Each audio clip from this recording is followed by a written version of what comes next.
I like this, actually. I think that the TF ban was great. It's almost calling Team Secret's bluff that, okay, you're not going to ban away the Ziggs. Now, Team Secret have an answer here. It looks like they've prepared the Varus. This is a different look to the Dragon Lane. It's not the Lucian Nami that we saw before, which has a lot of mobility, a lot of disengage, and a lot of just accessibility in that lane. We saw that Chewy and James were just so strong in the early game. This is Chewy's most played champ, though. Yeah, 5 games on it so far in groups. The problem I see with this is that it doesn't have the greatest matchup into the Ziggs if that's going to Kiral. Now, Julie was the one who played it in game 1, but it feels like if the Varus does have to deal with the Ziggs, it might not be as fun for Chewy in this game. Although that last game was really just peak fun for any marksman player. You usually don't get to pop off that usually much don't early go game. 4-0 in 3 minutes. So it's pretty much all downhill from there. I'm looking forward to seeing if Chewy can prove me otherwise, but Varus certainly not the same. I think this could honestly just be a throwback comp here for SBTC. Maybe identifying that Lee Sin was the issue. Same 3 first picks here. But the Akali locked in for Tetsuri has not played this in groups, but was playing things like the Zed, like the Katarina. Whoa. So, okay. What does this mean? So Trevor is playing Camille then, yeah? This is Camille Jungle, a throwback. You were just mentioning throwbacks before. So it looks to me like Azar and Tatsuri are both playing assassins in this game. So then Akali into the Darius is what I would assume. Feels like a pretty good matchup if he pulls Everybody's you in. doing you jump away. We got a Fizz. All right, it's not throwback comps at this point. We're doing some spice right now. Senna is still...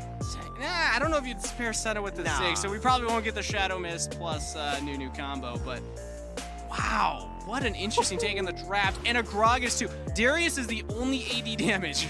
Yeah, that's true. That is a lot of magic damage. There aren't nearly as many accessible items to deal with magic damage as there are for physical. So that is something that Team Secret might not be able to counteract, especially considering they have all these assassins on their team. So maybe not a lot of defensive items in general, depending on what this support pick is going to be. I'm picturing something like an Alistar, perhaps, that can match the engage threat. But when we look at James' champ pool, Gragas is taken away, Rakan, Thresh. James has actually played a ton of different champs. Okay, it is a back to Rakan. It's only the second Rakan game. James has played Janna, Gragas, Rakan, Thresh, Nami, Galio, Braum.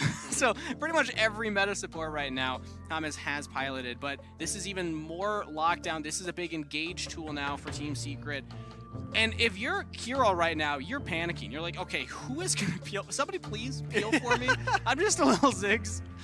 I don't want to die to 2 assassins and a Camille, arguably assassin bruiser style. Yeah. But it's a lot of just single target damage coming in from Team Secret too. Truthfully, if Kiral lives to tell the tale after any of these team fights, it will be a success for him. Yeah. There's an Akali and a Zed and a Camille all trying to kill specifically him, because you look across the board, that's 3 tanks alongside him and a Fizz, which it's always just the worst feeling ever to try to chase down and kill a Fizz. So I feel like it is going to be Kiral that is going to be the center of attention for Tatsuri and Azar. It's really the primary focus that they'll want to go for, because like you said, it's going to be hard to kill the others. And Varus will most likely have the duty of now taking down these frontliners like the Nuna, like the Darius. But the problem is, where's your peel? I mean, you got a Rakan who might throw a taunter and knock up your way, but otherwise you're kind of relying on your own chain of corruption to peel yourself. So I think you can make an argument both ways. But I do want to preface this to everybody at home. This is new. Yeah. In 2 games in a row now, in the quarterfinals, we're seeing new looks for both of these teams. It's devolving into something we've never seen very, very quickly. We're just falling further and further down the Is it good? hole. Who knows? Is it going to be fun? Probably. I want to point out specifically that for Team Secret, they saw the tank lineup for SBTC, and they said, you know what? We're still picking Zed. We're still picking Akali. Yeah. We have the assassination. We might struggle to kill your tanks late game, but we're going to worry about that when we get to it. We're going to try to snowball early. We're going to try to kill this Ziggs over and over, and perhaps just feed more resources into Chewy like we saw in game 1. And I still want to go back to the fact that I really actually enjoy the Akali counter pick into that Darius. I feel like it's a pretty natural counter. If he apprehends you in, you sure can flick backwards and you dodge out on his first ability. So you're able to kind of play around his primary mechanics. with your primary mechanics. Like, it's one of those situations where they just kind of naturally fit there. So let's see if they can actually pull it off, because laning phase aside, you will have to get onto the Ziggs at some point. So my eyes will be on Q already, taking some damage early on. Great. Chewy also taking the hurt from the trade back from Akino, but yeah, just health bars low, depleted all across the board. Nice dodge from Chewy there on the barrel. But you know, Kangas, we were having a discussion earlier that I think is very relevant right now, and that is Zed an early game champion, or is he a late game We were having a debate about this, because I guess we kind of have split opinions, or I guess more just confused reactions to the results of the question based on group stage.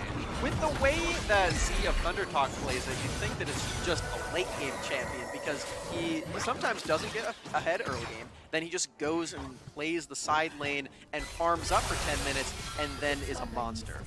Already though, catching up on what's happened on screen. So my opinions on this I don't think matter too much. I'm not a Zig or a Zed player, so I just like to react to it. But we did see a trade of summoner spells in that dragon lane here. Team Secret getting poked out here by the Ziggs in the Grug, is actually losing out on the health bar trades despite being one summoner spell up. So that forces the reset from Ahmed. They start for Team SBTC. Not too bad at all, with TF showing some priority down there. It doesn't mean that Trevor potentially starts sealing away these camps, but that is not an opportunity that Team Secret are going to miss either. They have all this priority on the dragon side of the map. They're going to move into the blue buff pit, and even if Hamez and Chewy arrive, there's that consume to make sure that TF secures that for himself. Yanero spots this out here, but cannot stop it, so Trevor does successfully take that buff away and is now onto the Gromp. Yanero sees this too, trying to push Trevor off, but I mean, you're full level down. He can be annoying right here, and actually does win out on that trade, so just free time. I mean, yeah, you're not going to go into your top wave, it's shoving out away from you, so I like that, that read from Yanero. Rather selfless of him to just move out of his own lane, abandon a couple of those minions just to make sure that Trevor is punished. And it does look like TF actually didn't manage to take the Gromp either, so that was matched by Team Secret as well. Both junglers sort of struggling to get full invades off, and really looking around to see if there are any gank opportunities, as it looks like there's a snowball rolling up in bot. Team Secret going for the dive now onto Yanero. We talked about the strategy other teams have employed, and Team Secret doubling down on it. Azar barely gets away with his life, but Team Secret capitalizing on Yanero being alone in that Baron lane. Super clean dive. With Trevor hitting level 5, you have all of the time in the world to tank up as many turrets as your health bar allows. You pop that Hextech Ultimatum. Avoid the rest of the turret damage because you yourself go invulnerable. Really nicely done. Just cookie cutter dive with all three members. All three assassins are now ahead in this game. And the answer from SBTC going for the bottom lane play instead. They don't get a kill, but they do get a turret plate, and Team Secret didn't actually stay for the plate topside after the kill. So arguably, teams coming out about even for that, but the big winner here, Azar getting that kill. Now up 1,000 gold over Yanero. Are they even though? Because we mentioned in the draft that SBTC only have the one target of all the assassin threat. He is the one that they're funneling all of the gold into right now for Heral. If he is the one who has all of your gold, and he is also the easiest to kill, maybe Team Secret are the ones who are actually pulling through just a great early game plan all throughout the rest of the game, just planning for the future. They're playing 3D chess right now. They're like, all right, we're purposefully going to feed the squishiest member. You know, Kangas, so I hate to break this to you, but generally chess is in fact 3D. Fair enough. You know, I actually hadn't thought about it that They are way. playing in person, so yeah. You know what? Technicalities aside. I like what Team Secret are doing. But SBTC, they're trading objectives right now. They get the Herald. Team Secret do go for the Dragon instead.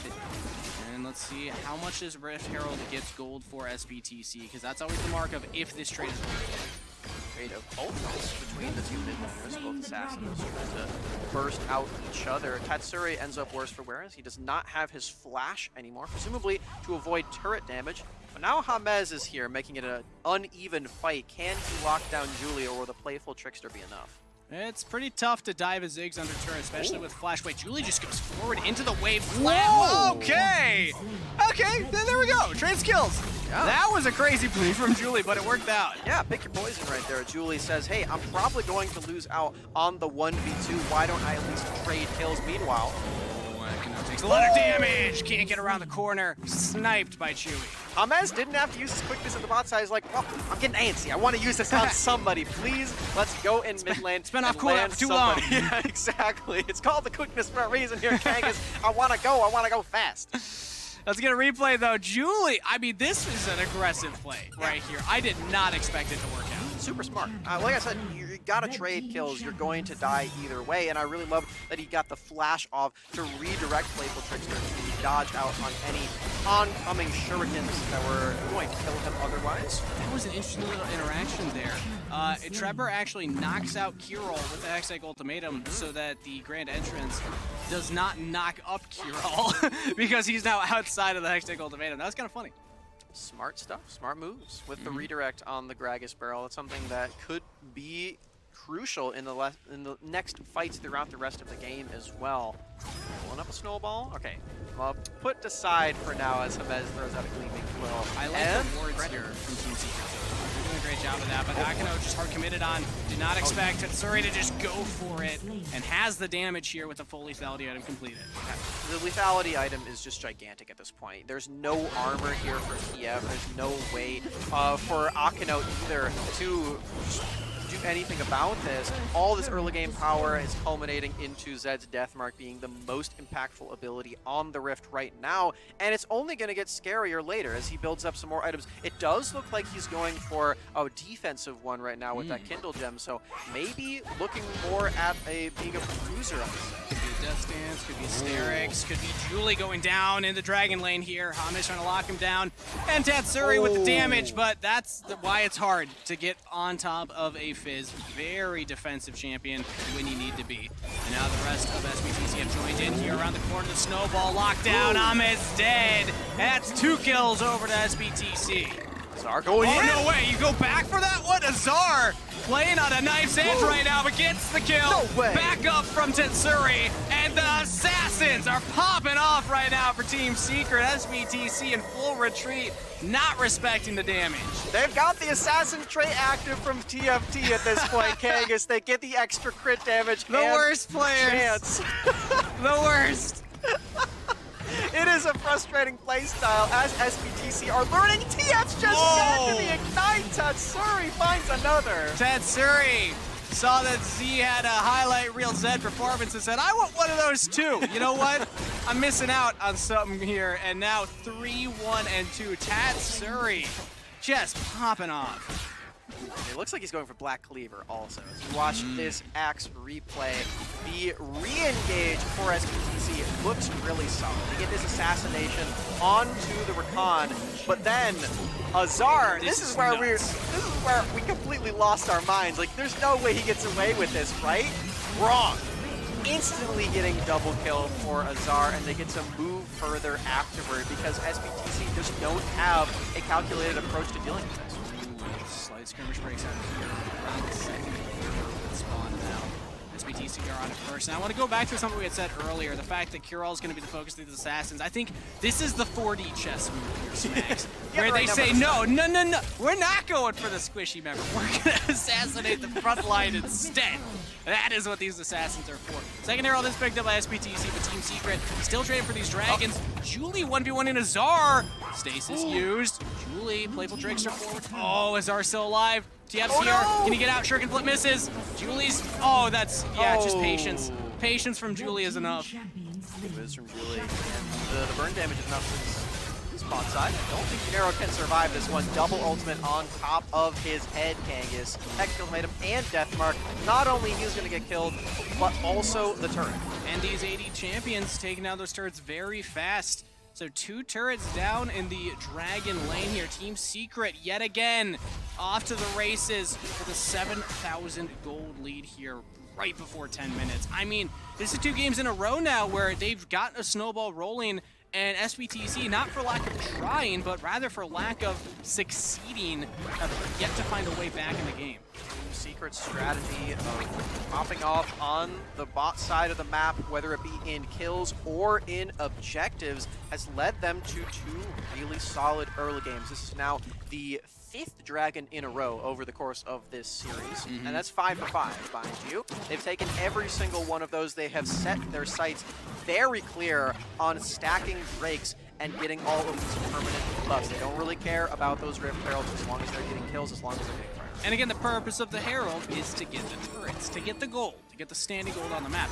SBTC have yet to break a turret as they're getting engaged on again. Akino barely gets away. Has to flash. He still might go down. The arrow from Chewy. And now diving under turret, Tetsuri again looking for that highlight reel montage. Give it to him. Tetsuri with the double kill. Man, James is just having the time of his life on this Rakan. He gets to build full tank and dive in with all of his assassins, using them as springboards. It's not over. To see it again. He's going. Survive. He cannot. Team Secret getting everybody off of the Rift. That is an ace as they continue barreling their way toward the semis.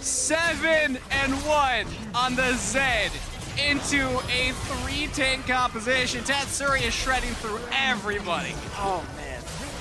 As a Rakan player, this just makes my king. Is when you have all these members that are fully willing to dive underneath the turret. You get to battle dance in, you get to pop the quickness and just dive in and out. It is so fun. And then with the stasis too, he gets to survive. That's a 5 for 0. Team Secret are now 11K ahead. This is insane.